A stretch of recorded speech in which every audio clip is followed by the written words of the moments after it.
Students, अब history class 10 का chapter number 1 का पार्ट 3 है ये।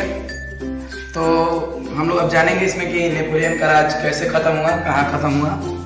तो नेपोलियन का जो राज था वो शुरू हुआ था 1799 से और ख़त्म हो गया वहाँ पे 1815 में। तो 1815 में ऐसा क्या हुआ, कैसे ख़त्म हुआ, वही सब अभी मैं बताऊँगा पहला आपको। तो यहाँ आते हैं, देखिए यहाँ पे है बैटल ऑफ वाटरलू। छोटा सा ये एक समझिए राजपीठ या फिर कुछ भी समझिए। यहाँ पे जो है सो नेपोलियन मतलब अपने जो सब कुछ कर रहा था उसके बाद आराम से रह रहा था। तो यहाँ पे 4 लोग आया उधर से। 4 लोगों था ब्रिटेन, रशिया, पर्शिया और ऑस्ट्रिया। ये 4 लोग आया और आकर के नेपोलियन पे हमला कर दिया, मतलब कि फ्रांस पे हमला कर दिया। तो नेपोलियन यहाँ से अपना वार किया और नेपोलियन का वार चूक गया। फिर यहाँ पे ये 4 लोग थे, चारों ने अपना अपना वार कर दिया। चारों ने अपना वार किया, नेपोलियन को तो बेचारे को गोली लगा और वो मर गया। तो यहाँ पे 1815 में यहाँ नेपोलियन का राज खत्म हो जाता है। 1815 में नेपोलियंस एंड हो जाता है। उसके बाद ब्रिटेन, पर्शिया, रशिया और ऑस्ट्रिया जो थे वो लोगों का यहाँ से राज चालू होता है। तो ये लोग क्या किया कि कंजर्वेटिज्म एक लाया। कंजर्वेटिज्म मतलब प्रिजर्व, यानी कि जो काम ये हटा दिया था, जो रूल नेपोलियन भाई उसको वापस ला दिया लोग। जैसे कि मोनार्की यानी राजा महाराजाओं का शासन को वापस ले आया था। फिर चर्च, जैसे पोप वगैरह लोग होते थे कि लग्जरियस लाइफ जीते थे, वो सब चीज़ को फिर वापस ले आया। उसके बाद सोशल हर रेस, ठीक है। सोशल रेस मतलब ये होता है कि सोसाइटी डिवाइड था, जो अपर सेक्शन लोअर सेक्शन में, ये सब डिविजन्स को फिर से वापस ला दिया, ठीक है। उसके बाद आता है अपना ऑटोक्रेटिक। ये लोग चाहते थे ऑटोक्रेटिक, यानी कि पावर जो है सिर्फ एक आदमी के ही हाथ में, पावर सिर्फ एक ही इंसान के हाथ में है। कॉमन लोग मतलब जो बहुत ज़्यादा लोग में ना हो और सिर्फ एक ही इंसान पावर कंट्रोल करे। फिर इसका दूसरा पॉइंट ये था कंजर्वेटिज्म में कि नो क्रिटिसिज्म मतलब ये होता है कि जो मतलब कोई भी लोग, ये लोग जो रूल बनाएंगे उस पर कोई भी कहेगा कि हमको बुरा लग रहा है, ये अच्छा नहीं है रूल, तो ये सब उन लोगों को उस पर कोई एक्शन नहीं लेगा और कुछ नहीं करेगा उसके लिए, यानी कि लोगों को वही चीज़ करना होगा।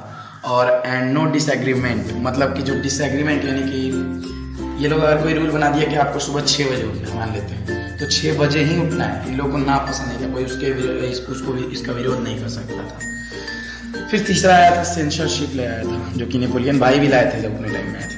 तो सेंसरशिप मतलब आप लोगों को पता ही है कि जो कोई भी मैगजीन में इनके बारे में गलत लिखेगा या इनका विरोध करेगा, इनके खिलाफ बोलेगा, तो उसको ये लोग मार देंगे, तो उसी को सेंसरशिप कहते हैं। फिर ये ब्रिटेन, पर्शिया, रशिया और ऑस्ट्रिया 1815 में जब सब ये करने लगे थे, आराम से चलाने लगे थे फिर फ्रांस को अपना राज में, तो ये लोग एक चीज़ साइन किए जिसका नाम था ट्रीटी ऑफ वेना।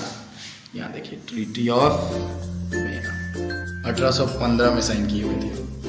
तो ये ट्रीटी ऑफ वेना है क्या, तो इसमें कौन कौन किए हुए थे उसको ब्रिटेन, पर्शिया, रशिया और ऑस्ट्रिया के द्वारा ये साइन किया गया था। तो जिसमें है कि पहला पॉइंट इसमें ये आता है कि Bourbon dynasty was restored in France. अब ये फ्रेंच रेवोल्यूशन जो हुआ था उस टाइम पर हुआ ये था कि एक बॉर्बन डायनेस्टी था, बॉर्बन डायनेस्टी को उठा के ओवरथ्रोन कर दिया गया, उठा के फेंक दिया गया था उस टाइम पे। तो ये जो चीज़ था उसको इसमें ये जो ट्रीटी ऑफ वेना साइन हुआ उसमें इसको वापस लाया गया, ठीक है, वापस ला दिया गया इसको। उसके बाद दूसरा है state were set up on the boundaries of French to prevent French expansion in future. यहाँ पे जो है सो स्टेट के बाउंड्रीज पे कुछ सेटअप कर दिया गया ताकि बाद में जो है सो जाकर के फ्रांस का ये जो है एरिया एक्सपेंड ना हो, उसके लिए, ठीक है। उसके बाद इसमें तीसरा पॉइंट आता है, फिलहाल आप लोग यहाँ पे ये ब्रिटेन जो है, पर्शिया है, रशिया है और ऑस्ट्रिया है, इसमें से आप लोग फिलहाल के लिए ब्रिटेन को भूल जाइए। ब्रिटेन समझिए अभी है ही नहीं, इसको अभी बाद में काम होगा कुछ भी। ब्रिटेन यहाँ पे सभी हम लोग छोड़ देते हैं। तो यहाँ पे बच के हम लोग के पास कौन कौन, पर्शिया, रशिया और ऑस्ट्रिया। तो ये 3 जो है, इन तीनों को कुछ कुछ मिल रहा है। यहाँ पे क्या मिल रहा है वही देखेंगे हम लोग। तो तीसरा पॉइंट में वही आता है Persia got some important territories on its western. Persia को जो है सो इम्पोर्टेंट कुछ टेरिटरी मिल गया वेस्टर्न इलाके में, ठीक है। चौथा उसके बाद इसका पॉइंट आता है ऑस्ट्रिया का। Austria got control of north Italy. Austria को नॉर्थ इटली का कंट्रोल दे दिया गया। और तब बचा रसिया, तो रसिया गॉट पोलैंड, रसिया को पोलैंड मिल गया। फिर इसका जो छठा पॉइंट है वो बड़ा इजी है, उसको याद रखना। मतलब ये सब जो पॉइंट्स बता रहे हैं हम आपको, वो सब इसलिए बता रहे हैं ताकि आपको ये सब याद रहे, ट्रीटी ऑफ वियना क्या होता है इसके बारे में समझने के लिए। छठा पॉइंट इसमें ये आता है कि कन्फेडरेशन ऑफ 39 स्टेट।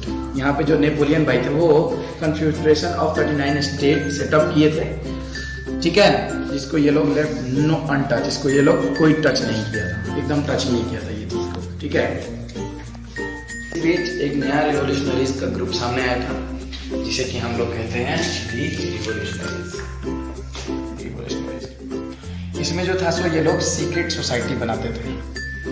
और तो अब ये सब क्यों करते थे ये लोग रिवोल्यूशनरीज, ये सीक्रेट सोसाइटी बनाना, ये सब किस वजह से था? तो इन लोगों का मतलब एम क्या था, यानी कि इन लोगों का मेन मकसद क्या था, इसके पीछे क्या मकसद था?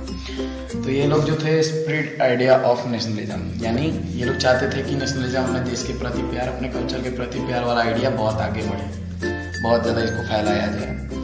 दूसरा अपोज मोनार्की, यानी जो राजा महाराजाओं का शासन है ये नहीं चाहिए, ये ज़बरदस्ती का थोपा जाता था, तो ये नहीं चाहिए हम लोगों को। इन लोगों का ये सब एम था।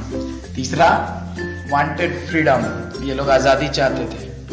And autocratic rule. ऑटोक्रेटिक मतलब कि एक आदमी के हाथ में पावर नहीं होना चाहिए और वो ही सिर्फ कंट्रोल नहीं करना चाहिए पावर, आम जनता में पावर होना चाहिए, यही कहा जाता है। कि ये लोग फ्रीडम, आज़ादी के लिए और ऑटोक्रेटिक रूल को हटाने के लिए लड़ाई करते थे, वही चाहते थे जो। चौथा है इसमें कि एक नेशन स्टेट होना चाहिए। नेशन स्टेट मतलब आप लोग पहले ही बताए हैं, common culture, common language, common tradition, common history के लोग जहाँ साथ में रहें उसको कहा जाता है नेशन स्टेट। तो ये लोग एक नेशन स्टेट।